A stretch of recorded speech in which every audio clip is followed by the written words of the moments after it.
an electric start to tonight's concert. And the stage is just going to be reset before we get Rachmaninoff's fourth piano concerto.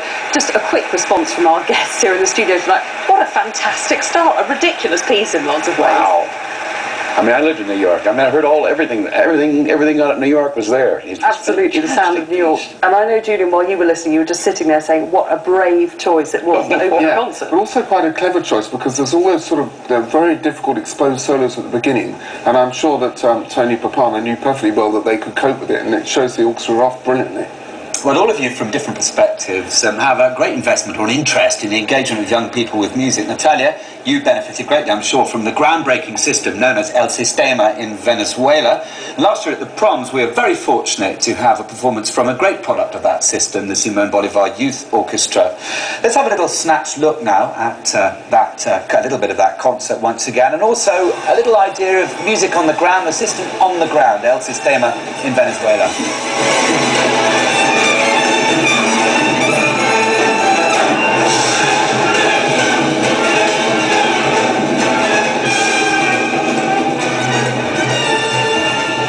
My first violin. I got it from Santa last Christmas. In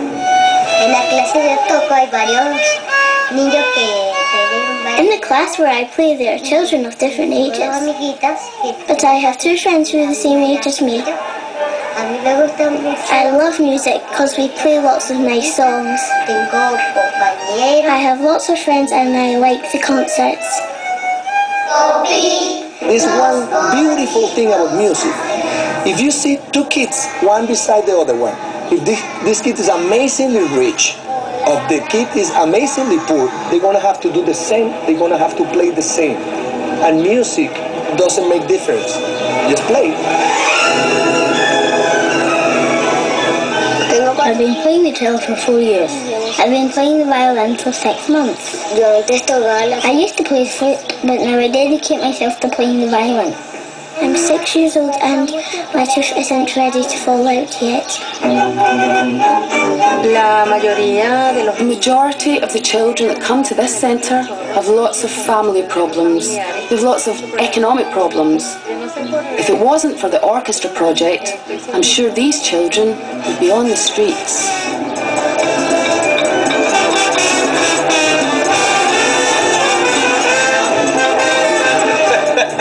It's amazing, Natalia, it's amazing. Just tell us, give us a brief glimpse into how it was for you growing up through that system. Well, something that really was very attractive is the fact that before the Sistema started in Venezuela, the typical way of learning an instrument was very long. In order for you to play in an orchestra, many years had to pass for you to be specialized, graduated in the instrument, 10 years of theoretical studies, and then probably there you were probably going to an orchestra. The difference here is that even if you don't read music, you are playing the instrument. So you are having fun while you are learning.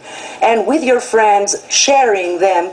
And even by ear, we don't need to start reading music, but just by ear, getting used to the fact of sharing with people, which is the social important part of this as well.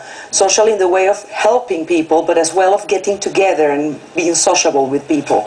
And that was something fascinating for us. David, the thing that I enjoyed about when you were watching that, VT, is just, again, the sheer enjoyment of music, the fact that there are no barriers to education, that it's about immediate engagement and enjoyment. Absolutely. No, I mean, as far as the youth orchestra here, I was amazed by the kind of focus and fun in focus, and they were so clear, and he was too, the conductor, I must say, now being a specialized El Sistema has lit a touch paper, really, which seems to be just exploding around the world, and you're actually the figurehead of a new approach here in England called In Harmony. Yes, it's all being advertised in September, and we hope to start 3 pilot schemes in January. Well, we will start 3 pilot schemes in January. It's a very exciting time. It won't be a copy. It can't be a copy. It's a different country, different conditions. musicians, but I think we certainly need it here. Well, of course, one thing that makes it very different, it seems to me, is that in Venezuela, kids stop school at 1 o'clock, and so they can immediately then go in and do music all afternoon. I don't know how you get around that problem here. Well, I think we'll just we will get round it, don't worry, we'll get round it. I mean, you know, there is a way. It's already started in Scotland. Yeah, there's a great thing, which is called Big Boys, isn't it? That's right, and I went to see it on Thursday, and I was really very impressed with what they're doing. I think that they've only started in June, and already they're playing. It's quite moving. It's kind of a miracle, really, and I just love seeing it. What is it that you're hoping, in an ideal world, you might be able to achieve with the In Harmony project? But I'll tell you what, we've got just over 2 years to show that it can work. That's not very long. I'd like to see that for at least 5 years, but I think that we're not looking to create suddenly a great orchestra. We're looking to change a community and to change what's going on in that community. We will be going to the poorest areas, and it's a social project rather than a musical one, as well as a musical one. Good, well, very exciting stuff.